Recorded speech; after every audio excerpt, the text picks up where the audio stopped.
Hello, end of the week, people. Let's start in China.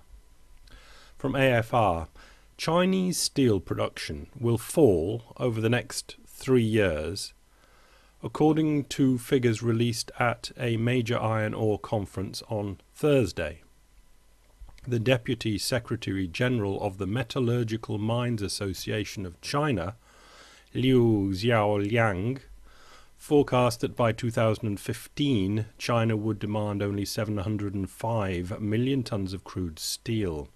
That's a fall of about 2% from this year, when China is expected to consume around 720 million tons of crude steel.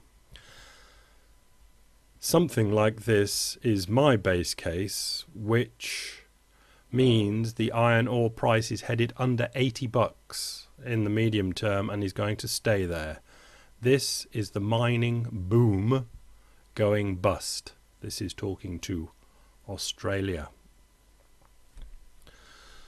Reuters. China's central bank injected a net 365 billion yuan, about 60 billion bucks, into money markets this week, traders said, the largest weekly injection in history, as regulators struggle to maintain liquidity without producing inflation as forex inflows slow. It was a bit much, said a trader at state-owned bank in Beijing in reaction to the size of the injection. This means there's no cut to bank's reserve requirement ratio likely in the near term. China does use reserve ratios as well as capital ratios requirements. Reuters again. China's steel market, the world's biggest, is feeling the pinch of a slowing economy that has sapped demand for new ships and construction work. Its largest listed steelmaker has halted output at 3 million tons a year plant, and over a third of the country's iron ore mines stand idle. In an attempt to kickstart the economy, Beijing this month approved infrastructure projects worth about $160 billion. That's a lot in China.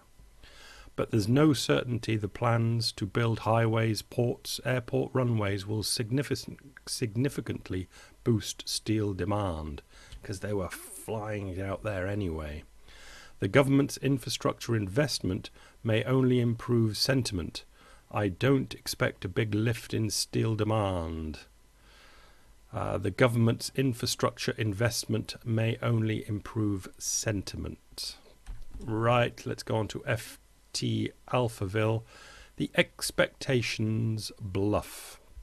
Mad, mad, mad. Bernanke gone totally mad, I tell you.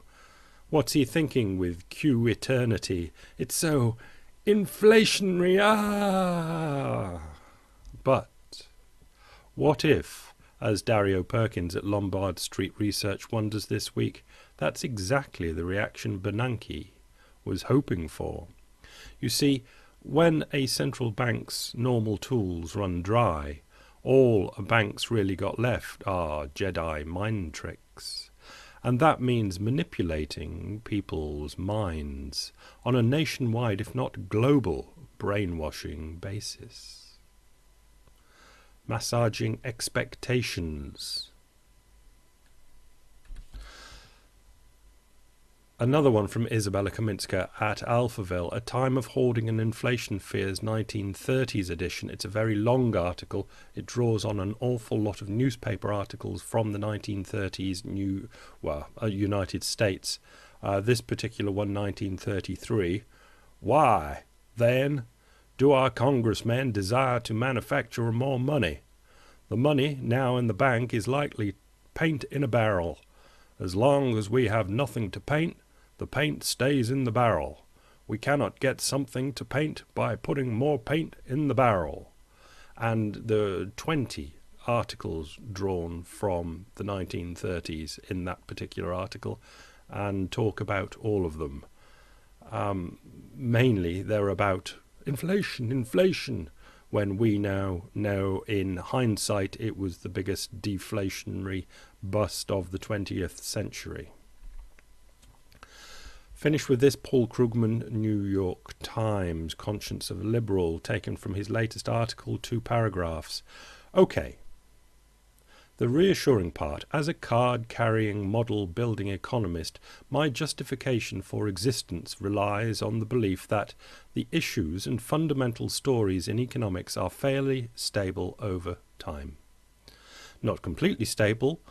I don't think you want to apply modern Keynesian theory to Roman Empire under Diocletian, but stable enough that, say, major financial crises generations apart share many of the same features, that a liquidity trap in the 1930s is recognisably the same kind of animal as a liquidity trap in the 21st century. An alternative view would be that everything depends on the specifics, that our modern service-dominated economy with globalized manufacturing and the internet and all that is nothing like the economy of our grandfathers, and all the rules are different. Bit strawmannish, but there we go. And over long enough stretches that is true. As I said, Diocletian's economy, or indeed any economy dominated by agriculture, probably was completely different. But Keynes's and FDR's economy, it turns out, was enough like ours that the same stylized models still apply, says Paulie. I think our job, and I've started it, the new website build, what do you think? The menu buttons at the top, most of them are starting to work now. I'm putting things in slowly. One which reads read and then drops down to read me or read them. I've started putting in something, and I've left the comments open on that one, for something I'll change over time. I'll always go to and write into, and it'll always be there as read me. What we have, I think, to work out between us is, we'll make it simple, what is different now to what we had in the 1930s depression around the world, that really went on through a Second World War and only came out of it 15 years later, after an awful lot of turmoil and half the world being flattened. Right. My opening idea on that is 1850 oil started coming out of the ground. 1850. We had the Great Depression in 1930, and after that, 1945, there was still 60 years of cheap oil to come out. And now we seem to have gone whoosh up, and we do not seem to have cheap oil anymore. That is one of the major things that is different from the 1930s and could affect the liquidity trap that was then to the liquidity trap that is now. There are many more, and if you'd like to type in comments here or there, we'll try and put them all in that document. But that one thing is certainly clear. We do not have a future, and that's what debts are based on. You take out debts based on a future. We don't have a future based on rebuilding the world, all done on cheap energy. Unless somebody goes out and finds an awful lot this week, and it's Friday. That is one major difference. And there are a good few more, like the population of the Earth. But for the moment, I think concentrating the main difference being on those two things. We do not have the next 50 years of cheap energy, and we do have 7 billion to 8 billion people to take care of, to give work to, because work via jobs is the way we distribute money, and by distributing money then the people, the 7-8 billion, feed themselves. I'll leave it with you. Thank you. Bye.